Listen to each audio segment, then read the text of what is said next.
ఈ ప్రపంచంలో అందరూ మంచివారే. కానీ అప్పుడప్పుడు సందర్భం, పరిస్థితి వాళ్ళని ఒక బద్మాషుల్లాగా తయారు చేస్తుంది. మా ఈ బద్మాష్ సార్ సినిమా సార్ అది. నువ్వు ఎప్పుడు వచ్చావు? అప్పటి నుంచి ఉన్నాను సార్. నేను సినిమా గురించి చెప్తున్నాను. ఓకే చెప్పండి. నేనేం అనలేదండి, ఆయనే అన్నాడండి. మా హీరో ఈ సినిమాలో ఇతని జీవితంలో ఒక పరిస్థితి ఆయన తెలిసి తెలియకుండా ఒక తప్పుదారి పట్టిస్తుంది. అందుకే బద్మాష్లా తయారవుతాడు. బట్ తెలిసి తెలియకుండా ఒక బంపర్ ఆఫర్ కూడా వస్తుంది, కొడతాడు. అది మిగుల్చుకుంటాడా, దాని నుంచి బయటకు వస్తాడా అన్నదే మా ఈ బద్మాషోల బంపర్ ఆఫర్. ఇది ప్రాక్టికల్గా ఈ ప్రపంచంలో జరుగుతున్న వాతావరణంలో ఉండే ఇన్సిడెంట్స్. దాని మీద బేస్ చేసి మేము ఈ సినిమా తీసాము. నాకు తెలుసు మీరందరూ ఈ సినిమాని డెఫినెట్గా ఆదరిస్తారని, ఆదరించి మమ్మల్ని ఆశీర్వదించి, అదిగో మా ప్రొడ్యూసర్ గారు సైలెంట్గా కూర్చున్నారు, వారికి కనకవర్షం కురిపిస్తారని నేను నమ్ముతున్నాను. సినిమా గురించి ఎక్కువ చెప్పాలి అని అనుకుంటున్నాను, కానీ చెప్తే రివీల్ చేసేస్తామేమో కదా. వద్దు కదా, సినిమా చూస్తే బాగుంటుంది. మర్చిపోకండి, December 29th బద్మాష్ వాళ్ళకి బంపర్ ఆఫర్. బద్మాష్ గాళ్ళకి బంపర్ ఆఫర్ అంటూ 29 మన ముందుకు వస్తున్నారు. అండ్ చాలా చెప్పకూడని విషయాలు చెప్పకుండానే అలాగే అట్టు పెడుతూ మన కోసం ఈ ఇంటర్వ్యూలో కూర్చున్నారు శుభలేఖ సుధాకర్ గారు అండ్ హీరో సంతోష్ గారు అండ్ ప్రొడ్యూసర్ గారు. సో వాళ్ళ మాటల్లో ఈ మూవీ ఎలా ఉండబోతుంది అడిగి తెలుసుకున్నాం. నమస్తే సార్. సో ఎలా ఉన్నారు? అలానా చాలా బాగున్నారు. బిజినెస్ మీరు ఎప్పుడు కూడా ఇంకే sir. Coming to the Badmash గాళ్ళకి బంపర్ ఆఫర్. సో బద్మాష్ గాళ్ళు ఉన్నారు అన్నారు, బద్మాష్ గాళ్ళతో మీరేం చేస్తున్నారు ఈ సినిమాలో? నేను బద్మాష్ గాడిని. లైక్ మైండ్స్ జాయిన్స్ టుగెదర్ అన్నారు, birds of same feather flock together. అందుకనే మేమందరం బద్మాష్ గాళ్ళమే సినిమాలో, బయట కాదు. బయట ఎందుకంటే సినిమాలో. సో ఇగో మనం బయట కాదు అని చెప్పానుకుంటే వాళ్ళందరికీ ఎలా ఉంటుందంటే, ఓహో బయట వీళ్ళు ఇలాంటి వాళ్ళు, దాని బదులు ఒప్పేసుకుంటే బెటర్. బయట కాదు, లోపల కాదు, ఏది కాదు. సినిమా చూసిన వాళ్ళకి అర్థమవుతుంది. అవునా కాదు, సినిమా చూసే తెలుస్తుంది. Right sir. సో ఈ సినిమాలో మీ క్యారెక్టర్ ఎలా ఉండబోతుంది? నాది ఒక తండ్రి పాత్ర, మిడిల్ క్లాస్ ఫ్యామిలీ. తెలిసి తెలియకుండా ఒక పరిస్థితుల్లో ఇరుక్కుంటారు. వీడు చాలా స్ట్రైట్ ఫార్వర్డ్ మంచివాడు. అండ్ ఈ కాలంలో మీకు తెలిసిందే కదా, మంచితనం అన్నది పనికిరాదు. ఆ సందర్భంలో ఇరుక్కుంటాను అనమాట. ఆ దీని నుంచి నేను ఎలా బయటకు వస్తాను, వీళ్ళు నా జీవితంలో ఎలా కలుస్తారు, ఎందుకు కలుస్తారు, వీళ్ళ దగ్గర నుంచి నేను ఎలా సహాయం పొందుతాను అన్నదే సినిమా. అది స్మాల్ చిన్న ట్విస్ట్ ఉంది, అది కనుక రివీల్ చేసేస్తే మొత్తం సినిమా. సో మీ క్యారెక్టర్ గురించి సినిమాలో? బద్మాష్ ఏక్, బద్మాష్ దో కహా హై? దో on the way. On the way బద్మాష్ 2. ఓకే. సో ఇందులో రమేష్ క్యారెక్టర్ చేస్తున్నాను. ఫస్ట్ థింగ్ ఏంటంటే, రవి చావలి గారు లాంటి పెద్ద డైరెక్టర్తో చేయడం ఐఎమ్ బ్లెస్డ్. అలాంటి పెద్ద డైరెక్టర్తో హీరోగా లాంచ్ అవ్వడం అనేది లక్కీ ఫీల్ అవుతున్నాను. అండ్ సార్ లాంటి ఒక చిన్నప్పటి నుంచి చూస్తున్నాం సార్ యాక్టింగ్. ఒక ఓన్ పర్సన్, చిన్నప్పటి నుంచి సార్కి మాకు కనెక్షన్ లేకపోయినా వాళ్ళని ఎలా చూస్తామంటే మన ఇంట్లో మనుషులా చూస్తాం. అలాంటి పర్సన్తో వర్క్ చేయడం ఇంకా లక్కీగా ఫీల్ అవుతున్నాము. సినిమా బాగా వచ్చింది అండ్ రవి చవల్ గారి స్టైల్లో ఉంటుంది. స్టార్టింగ్ నుంచి ఎండ్ వరకు రన్నింగ్ ఉంటుంది, మీకు ఎక్కడ బోర్ కొట్టకుండా చాలా ఎంటర్టైనింగ్ ఉంటుంది. ఓకే. సో ప్రొడ్యూసర్ గారు, ఈ సినిమా మీకు కథ చెప్పినప్పుడు డైరెక్టర్ గారు పెట్టుబడి పెట్టవచ్చు అంటే చాలా వరకు ఈ రోజుల్లో సినిమాలు థియేటర్కి జనాలు అనేది కష్టం అవుతుంది. సో ఈ సినిమా ఏ నమ్మకంతో మీరు ముందుకు వచ్చారు? డైరెక్టర్ గారు పెద్ద డైరెక్టర్ గారు, ఆల్రెడీ నంది అవార్డు గ్రహీత, తనకు చాలా పెద్ద పెద్ద హీరోలతో చేసేసే అనుభవం ఉంది. ఇంకా సార్ ఉన్నారు ఎలాగో పెద్ద టెక్నిక్ హీరో వాళ్ళు, కొత్త వాళ్ళు అయినా కూడా టెక్నీషియన్స్ అందరూ చాలా పేరున్న ప్రతి టెక్నీషియన్స్ ఖచ్చితంగా ఎటువంటి పరిస్థితుల్లో కూడా మనం పెట్టిన డబ్బుకు ₹1కి ₹10 వచ్చే సినిమానే అవుతుంది కానీ అన్న నమ్మకం మొదటి నుంచి ఉండదు. ఇక్కడ నేను ఒక చిన్న విషయం అండి, ఇవాళ ఉన్న ఆడియన్స్ పాయింట్ ఆఫ్ వ్యూలో వాళ్ళ కొత్త పాత అని చూడండి, వాళ్ళు ఓన్లీ చూసేది కంటెంట్. ఆ కంటెంట్ కనుక బ్రహ్మాండంగా ఉండి అది వాళ్ళకి మనసుకు అతుక్కుందంటే ప్రతి జీవితమే నవరసాలతో కూడిందండి. ప్రతి ఒక్కళ్ళ జీవితంలోనూ ఏదో ఒక సందర్భం, ఏదో ఒక ఇన్సిడెంట్ తగులుతూనే ఉంటాయి. దాన్నే మన సినిమా కింద రిఫ్లెక్ట్ అవుతాం. నాకు తెలిసి డెఫినెట్గా ఈ పాయింట్ ఇప్పుడు యాక్చువల్గా చాలామంది జీవితాల్లో జరిగింది. దానివల్ల ఎఫెక్ట్ అయిన వాళ్ళు ఉన్నారు, దానివల్ల నుంచి బయటకు వచ్చిన వాళ్ళు ఉన్నారు. సో ఆ నమ్మకం నాకు. సో మీరు ఆల్మోస్ట్ 3 తరాల నుంచి చూస్తూ వస్తున్నారు, ఇండస్ట్రీ ఎలా ఉంది, మార్పులు జరుగుతూ వస్తున్నాయి, టెక్నాలజీ మారుతుంది, ప్రజెంట్ సిచ్యువేషన్స్ అయినట్టు మారుతుంది. సో మీరు గమనించిన మార్పులు అంటే ఇప్పుడున్న జనరేషన్కి జనాలు థియేటర్కి రావడానికి కొంత తగ్గుతుంది కూడా. సో ఏం జరగడం వల్ల ఈ మార్పులు మనకి ఇండస్ట్రీ ఇవాళ ఏమైపోయిందంటే ఒకనప్పుడు సినిమా కనేసరికి ఏమైపోయిందంటే మనం ఒక 5:30, 6ంటికి వెళ్ళి సినిమాకి వెళ్దామా అంటే వెళ్ళిపోయేవాడు. అవును. బట్ ఇవాళ అది కాదు, ఆ ప్రక్రియ కాదు. ఇవాళ సినిమా అన్నది ఒక ప్లాన్. ఇది తర్వాత మనకేమైపోతుంది, ఇదివరకు ఏంటంటే ఒక థియేటర్కి వెళ్ళామంటే 3 థియేటర్స్ ఉండేవి. ఓ సినిమాకి వెళ్దామని అక్కడ టికెట్లు దొరకని రెండో సినిమాకి వెళ్ళిపోయేవారు. సో అలాగే పోయింది. ఇవాళ అలా కాదు, మీకు పలానా థియేటర్లో ఒక్క సినిమా ఉంటుంది, దానికి వెళ్తేనే మీరు వెళ్ళగలరు, ఆల్టర్నేటివ్ దొరకదు. అక్కడి నుంచి మళ్ళీ ఇంకో దగ్గరికి మీరు వెళ్ళాలనేసరికి టైం అయిపోతుంది. మీకు తెలిసిందే ఇవాళ ఉన్న ట్రాఫిక్ కానీ ఇది కానీ. So it is becoming difficult and of course to be very frank expensive also. నాకు తెలిసి మా రోజుల్లో ₹10 వాజ్ ద హైయెస్ట్. ఇవాళ ₹10 ఏమొస్తుంది, ఇంటర్వ్యూలు కూడా రావట్లేదు. సో ఒకనప్పుడు ఏంటంటేనండి ₹10 హైయెస్ట్ టికెట్ అంటే ఒక ఫ్యామిలీ ఆఫ్ 4 అంటే వారానికి 40, 4 వారాల 5 వారాలు వేసుకోండి, నెలకి ₹200, 5 వారాలు వేసుకుంటే ప్లస్ అక్కడ థియేటర్కి వెళ్ళిన తర్వాత ఆ మిగతా ఆ ఖర్చులు ఈ ఖర్చులు చూసుకున్నా కూడా మీకు ఇంకో ₹250, ₹300 పోనీ గట్టిగా వేసుకుంటే ఇంకో 500 వేసుకుంటాం. సో ఒక నెలకి ₹1000 ఖర్చు పెడితే మీకు ఎంటర్టైన్మెంట్ వచ్చేసేది. ఇవాళ సాధ్యమా? దాన్ని 4 అయిపోయింది, 3 అయిపోయింది, 2 so ₹20,000 for a family of 4 to go to a film and watch every week is expensive. So దానివల్ల తెలియకుండా అలా క్రమక్రమంగా తగ్గుతుంది. రైట్. సో మ్యాడ్ సినిమాలో చేశారు Yeah. అండ్ ఇప్పుడు వెంటనే ఈ సినిమాతో హీరోగా.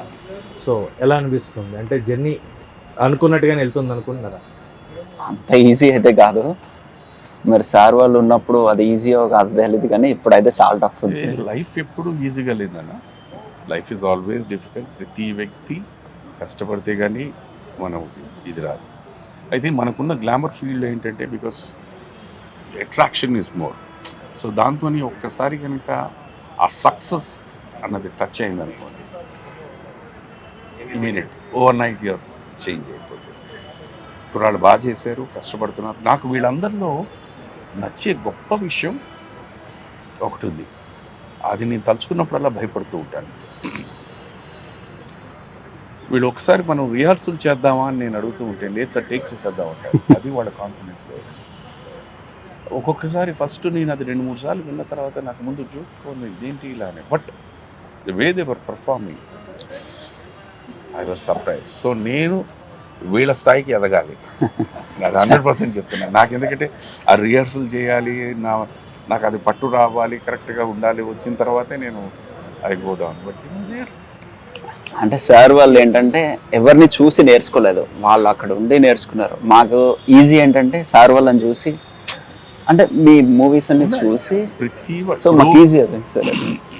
మీరు మా జనరేషన్ అంటున్నారు, మేము మా ప్రీవియస్ జనరేషన్, వాళ్ళు ఇంకా నిజంగా ఏమీ నేర్చుకోకుండా చేసిన వాళ్ళు అంటే ఫస్ట్ బ్లాక్ అండ్ వైట్ అరా, వాళ్ళకి ఏం తెలియదు సినిమా అంటే ఏంటి, 0. Yeah. And most of them నాటక రంగాన్ని నుంచి సినిమాకి వచ్చిన వాళ్ళు. So that was a different thing. Each day is a learning process నాన్న. Of course. Nothing. Yeah, yes. True sir. కానీ సార్ చెప్పిన అతి పెద్ద అబద్ధం ఏమంటే మేము చిన్నవాళ్ళని చూసి నేర్చుకోవాలంటాం. సార్ పర్ఫార్మెన్స్ ఎలా ఉందో ట్రైలర్ చూస్తేనే మీకు అర్థమైపోతుంది. అలాంటి సినిమాలో చూస్తే ఇంకా మీకు పూర్తిగా అదే నేను కూడా అడగబోతుంది. ఎందుకంటే సార్ చేస్తున్నారు సినిమా అంటేనే అది ఖచ్చితంగా ఒక కంటెంట్ ఉండి పబ్లిక్లోకి వెళ్తుంది అనుకుంటేనే sir will come forward. So అలాంటి కంటెంట్ మీకేమనిపించింది సార్ ఈ మూవీలో? మేజర్ ఏంటంటేనండి, ఇది నేను నమ్మే ఒక స్ట్రాంగ్ కన్విక్షన్ అండి. నటుడు అన్నవాడు he comes only at the end. ఒక దర్శకుడు కానీ, ఒక రచయిత కానీ, కథా రచయిత కానీ వాళ్ళు కూర్చొని ఒక సబ్జెక్ట్ని తయారు చేయడానికి చాలా కాలం పడుతుంది. దాంట్లో అనేక రకాల పాత్రలు ఈ పాత్రకి పలానా వాళ్ళు, ఈ పాత్రకి పలానా వాళ్ళు అని వాళ్ళు అనుకుని మా దగ్గరకు వస్తారు. ఇక్కడికి వచ్చిన తర్వాత నేను సెట్కి వెళ్ళిన తర్వాత ఏమైపోతుంది, ప్రతి వ్యక్తికి ఒక వైవిధ్యమైన ఆలోచన ఉంటుంది. నేను ఆలోచించేటట్టు మీరు చేయడు, మీరు చేసినట్టు వీరు చేసినట్టు. సో అక్కడికి వెళ్ళిన తర్వాత ఒక్కొక్కసారి ఏమైపోతుందంటే ఇది ఇలా చేస్తే బాగుంటుందా, ఇలా చేస్తే బాగుంటుందా అనే ఆలోచన నాకు. బట్ దర్శకుడు అన్నవాడు, కథా రచయిత అన్నవాడు ఏం చేస్తారు, సార్ మీరు ఇలా చేశారనుకోండి ఈ సినిమాకి ఇక్కడ దెబ్బ కొడుతుంది, సో మీరు ఇలా చేస్తేనే ఇది కరెక్ట్గా ఉంటుందని మమ్మల్ని ఆ గ్రూవ్లో పెట్టారు. సో అందుకని they call the director as the captain of the ship. So ఈ కథకు మూలంగా మీరు ఆల్రెడీ ఆయన ఇంద్రసేన గారు కూడా ప్రీవియస్గా చాలా సినిమాలు చేస్తున్నారు. అండ్ ఈ సినిమాలో మీ ఇద్దరు కలిపి చేయబోతున్నారు. మీ ఇద్దరు కాంబినేషన్ ఎలా ఉండబోతుంది? డే 1 అంత ఎక్స్పెక్ట్ చేయలేదు, అంటే సింక్ అవుతాడో లేదో. బట్ డే 2 నుంచి సింక్ అయిపోయాం. Not only Indra garu, even DOP Vijay C Kumar garu కానివ్వండి, డైరెక్టర్ కానీ, మేమంతా ఫ్రెండ్లీగానే చేసాం. ఈవెన్ సార్ కూడా. కాకపోతే సార్తో ఇబ్బంది ఏంటంటే నన్ను సార్ అని పిలుస్తారు.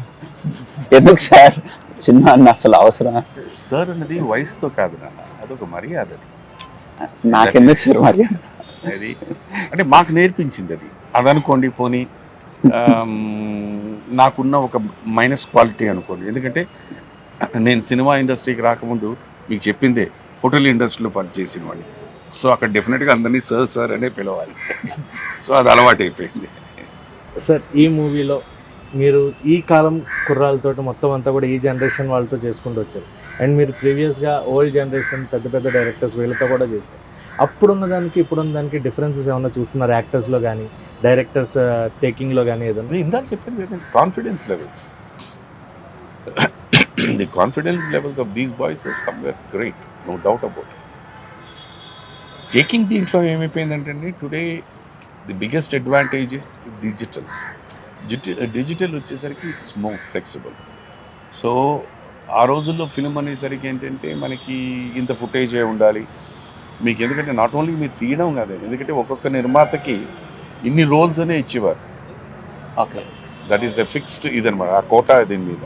సో మీకు అది అయిపోయింది లేదు అని అనుకుంటే మీరు బయట ఎక్కడైనా మళ్ళీ బ్లాక్లో కొనుక్కోవచ్చు. ఇవాళ ఈ డిజిటల్ దీని మీద ఆ ప్రాబ్లం లేదు.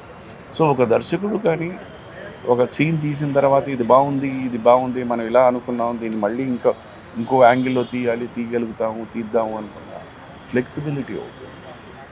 ప్రతి దీనికి ఒకటి ఉందండి, there is a plus and minus.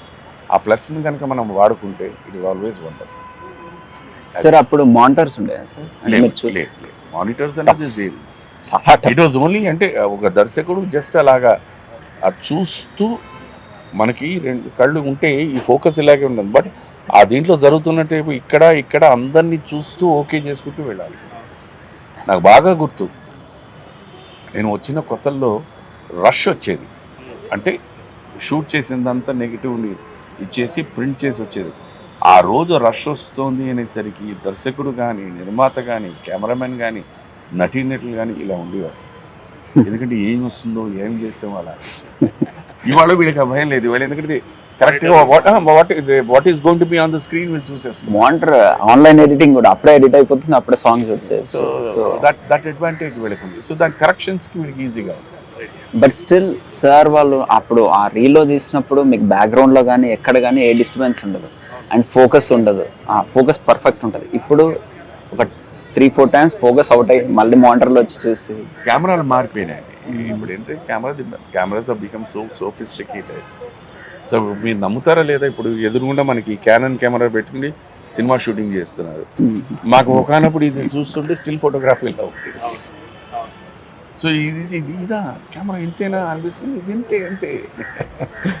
Right sir. So అప్పుడు లాస్ట్ క్వశ్చన్, డైరెక్టర్స్ ఒక సంవత్సరంలో డైరెక్టర్లే కాదు యాక్టర్లు మీరు కూడా సంవత్సరంలో 6 సినిమాలు 10 సినిమాలు, కృష్ణ గారు హీరోగా ఉండి ఒకే సంవత్సరంలో 18 సినిమాలు చేసిన వాళ్ళు. కానీ ఈ కాలంలో అది తగ్గుతోంది కంపేర్ టు చూసుకుంటే కనుక ఒక మనిషి సంవత్సరానికి ఒక సినిమా చేసినా చాలు అనే పొజిషన్కి వచ్చింది. దాన్ని ఎలా తీసుకోవాలో దానికి నాలాంటి వాడికి కొంచెం కష్టమేనండి చెప్పడం. మేబీ మన హాలీవుడ్ స్టైల్ ఫాలో అవుతున్నారు అనుకుందాం. ఎందుకంటే హాలీవుడ్లో కూడా వాళ్ళు ఒక సినిమా ఒప్పుకున్నారంటే అది ఫినిష్ అయిన తర్వాత కొత్త సినిమాకి వెళ్ళేవారు. అది మేజర్ ఏంటంటే ఆ పాత్ర తాలూకా వేషధారణ, తర్వాత ఆ బాడీ మెయింటెనెన్స్ దీనికోసం. సో ఆ జోనర్లోకి వచ్చి ఇప్పుడు ఉన్న వాళ్ళందరూ అలా పనిచేస్తున్నారని అనుకోవచ్చు. ఒకటి. 2 you can say safe bet అని అనుకోవచ్చు. ఇంకా దాని అండ్ మించి ఇంటర్నేషనల్ గా చూస్తున్నారు కాబట్టి డెఫినెట్లీ ఆ కేర్ తీసుకుంటారు. ఎవరు హరీబరీ ఎవరు చేయట్లేదు. హరిబరి ఎవరు చేయట్లేదు, బట్ జనాల్లోకి వెళ్ళాలి అని ఉన్న కంటెంట్ని కూడా క్రిస్ప్గా చేసుకునే టైంని ఇదివరకు నిడివి 3 గంటలున్నా చూసేవారు జనాలు. ఇప్పుడు 2 గంటలు ఒక పాట పెట్టి 2 పాటలు పెడితే అయిపోతుంది. అప్పుడు 6 పాటలు కంపల్సరీ ఉండేది మన ఆ ఒక 10-15 ఇయర్స్. లేదండి, ఇప్పుడు ఈ మధ్యన మీరు యానిమల్ అనే సినిమా చూస్తే అది ఆల్మోస్ట్ 3.5 గంటలే కదండి. చూస్తున్నారు కదా, పెద్ద హిట్ కదా. మేజర్ ఒకటేనండి, ఈ ప్రపంచంలో ఎక్కడ పుట్టినా నవరసాలు అన్నది కామన్, ఓన్లీ పాళ్ళు మారుతూ ఉంటాయి. సో ఏ వ్యక్తినైనా వాళ్ళకి సంబంధించిన ఆ ఎమోషన్ని ఈవెన్ ఇఫ్ ఇట్ ఈస్ -0.0000000.1 మీరు ట్రికిల్ చేయగలిగితే they will respond. Connect. So 29th ఈ బద్మాష్ గాళ్ళకి బంపర్ ఆఫర్ అనేది వస్తుంది. సో మీకు ఈ సినిమా ఖచ్చితంగా ఒక బంపర్ ఆఫర్ అవ్వాలని మనస్ఫూర్తిగా అండ్ సార్ బ్లెస్సింగ్స్ తోటి ఆటోమేటిక్గా ఖచ్చితంగా అంటే సార్ కూడా బ్లెస్సింగ్స్ కావాలి. మీకు ఫైనల్ మీకు దేవుడి బ్లెస్సింగ్స్, సినిమాకి మీ బ్లెస్సింగ్స్. ఎందుకంటే మీరు చేస్తున్నారంటేనే ఖచ్చితంగా ఒక హోప్ అనేది సినిమా పైన. మా బ్లెస్సింగ్స్ అనేది ఏంటంటే వన్స్ నేను అక్కడ వెళ్ళిన తర్వాత the maximum way I can cooperate అన్నదే అలాగా ఫ్రెండ్లీ. Super sir. నాకు క్వశ్చన్ సార్, చెప్పండి. మీరు ఇన్ని మంచి characters, I mean comedy and sentiment అన్ని చేశారు కదా, ద్రోహిలో మీరు చేసిన క్యారెక్టర్ గురించి చెప్తారా?